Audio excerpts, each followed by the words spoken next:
Free agency frenzy continues on the Pick Six podcast. Pete Prisco's top 100 free agents are out. You can read it on CBSSports.com. We just talked about the top 10. Now we're going to talk about some dark horse candidates who can end up signing and being home runs for the teams that grab them. Has to be somebody outside of Prisco's top 15. That's the only rule. This free agent dark horse segment is brought to you by FanDuel Sportsbook. Make every moment more. I think that it's very possible we missed the original rule that Harry correctly put in there with top 15, which is why I see Sully scrambling on the old rundown. Was Marquise Brown inside the top 15? He was 34th, but the same rule applies because it goes off to the conversation that we were going to have. I have to double check if he's on here. If he's not, Kendrick Bourne certainly applies for me. He's a guy that. Wait. But you would prefer to. You just want to shift to Bourne. Well, if we're doing outside of the top 50, Sully, he's not on the list. You're breaking the rules either way. You're just inventing it's free agent list. It's outside of the top 15. Oh, 15. I think you said 15. Yeah. I was like, oh, okay, well, I'm screwed. Oh, well, then, yeah, no, Marquise Brown, screw it. I didn't hear you right. Break down Marquise Brown. Give it out. No, goes off of what we were just talking about with Kansas City. I think that he's someone who they should target. I think that he's someone who kind of gives you what Tyreek Hill had, not obviously to that same level, but a speedster, yards after the catch. Didn't really work out in Arizona. He had some moments. He got hurt in during his tenure there. And also he had quarterbacks like Joshua Dobbs and, Kyler Murray coming off an ACL. And even the year he was fully healthy with Kyler Murray, he's having the bad year with Cliff Kingsbury as his head coach. It just seemed like a really bad situation that he found himself with in Arizona. And if all of a sudden he can go into free agency, maybe not command what T. Higgins is going to command or what Mike Evans or Michael Pittman are going to command if they all hit the market. He's someone who, with a lot of these wide receiver needy teams who are looking for speed, I think could be really underrated. I agree with you. I think Brown is a guy who, you get the ball in short space. It's one of those signings where it is a red flag that it didn't work out for the Ravens and the Cardinals who traded for him. But it's one of those things where, like, if Andy Reid signs him, it's like back in the day when Belichick would sign a veteran who hadn't worked out in the place. You'd be like, well, this might work out here.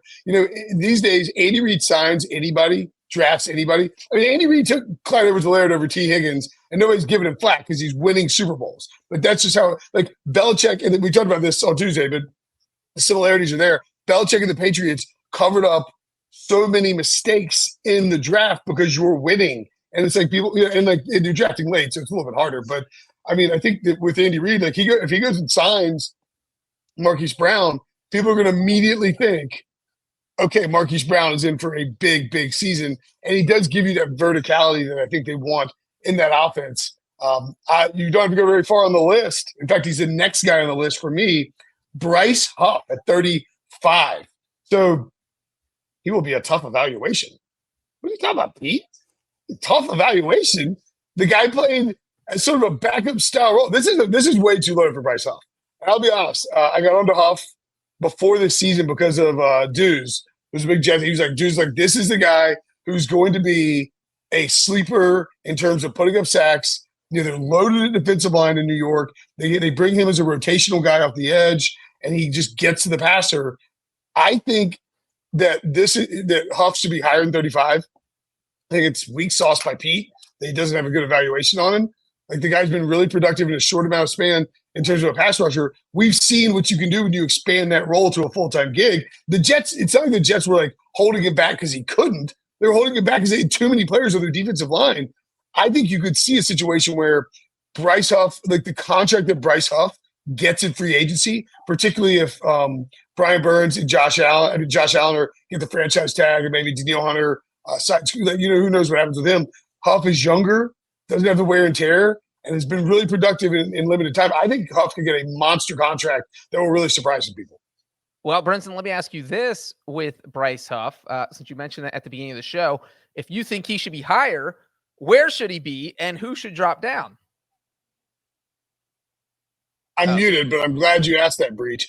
I think that the other guy that could be on the list too is Chase Young. By the way, I mean, like, would you rather what are you gonna have to pay? See, I think you're gonna have to overpay for Chase Young, and I think whatever you pay for Chase Young relative to what you'll pay for Bryce Huff, I think their contracts will be a little bit closer than people think. One, but I think that Huff will outperform his contract versus Chase Young, who's at 27. And I think Leonard Floyd at 28. I'll take Bryce Huff over Leonard Floyd because Leonard Floyd's a 1-year rental. He's a good guy. We'll talk about him in a minute because he's on my veteran list. I think he's a good ad for a team that needs help as a pass rusher for a 1-year rental. But if I'm trying to get somebody who I think might be, a future star on my defensive line, I think Bryce Huff, at just 25 years old, by the way, it could be that guy. 10 sacks last year, didn't start a single game. Double-digit sacks, 35 is way too low for this guy. Yeah, it's one of those things that, when we're talking about, where they rank, every team has different values. I mean, you're talking about a 25-year-old pass rusher. Would you rather have Saquon Barkley or Bryce Huff? I mean, that's not even close. Sure.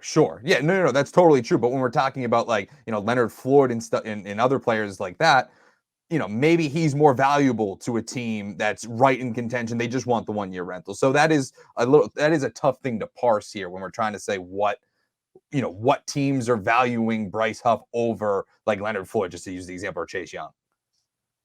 Yeah. Should we move on to my guy? Yeah.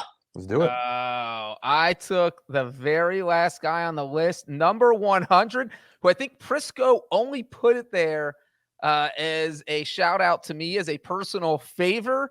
Number 100 on Pete Prisco's list is none other than Gardner Minshew. Look, we know no one has been higher on Gardner Minshew in his entire career than me. And I think if we learned one thing last season, it's that you need to have a good backup quarterback. Look, you're probably not going to win the Super Bowl, but if you want to at least keep your playoff hopes alive and have a competitive team, you look at all the teams that lost quarterbacks last year.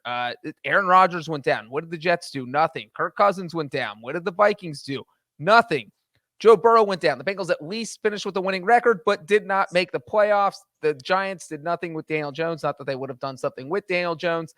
And so you look at the Colts, and Gardner Minshew did a good job coming in and kind of keeping the ship going on the correct course throughout that season. And so I think if you're in the market for a backup quarterback, if you have a quarterback coming off a serious injury, like, I don't know, the Jets, or if you're the Vikings and you re-sign Cousins and you feel like you have a backup who might end up playing at some point in 2024, Gardner Minshew should be your guy.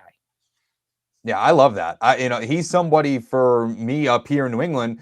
I've been saying all along, he could be a guy that you bring in, similar to Jacoby Brissett's of the world and in those types of players, to bring in if you have a young quarterback that you might not think is 100% ready to start week one.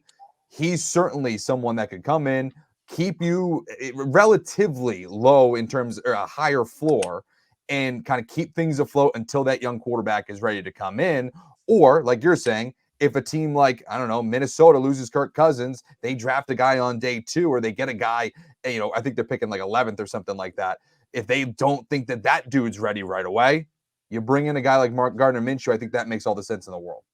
Well, I mean, how about the fact that if Gardner Minshew isn't in Indianapolis last year, maybe Shane Steichen definitely doesn't come one game away from making the playoffs, and maybe we're talking about early hot seat for Shane Steichen. He was in the Coach of the Year discussion because you lose Anthony Richardson, a guy who in that system, the way they want to run him, it's going to be dangerous for him. You need a good backup. I mean, the Colts would have cratered without Minshew last year, to be perfectly frank. It would have been what we're talking about with Chicago, whether it's you draft, Caleb Williams or keep Justin Fields. We would have had these same conversations because they would have a top 3 draft pick. That's a great point.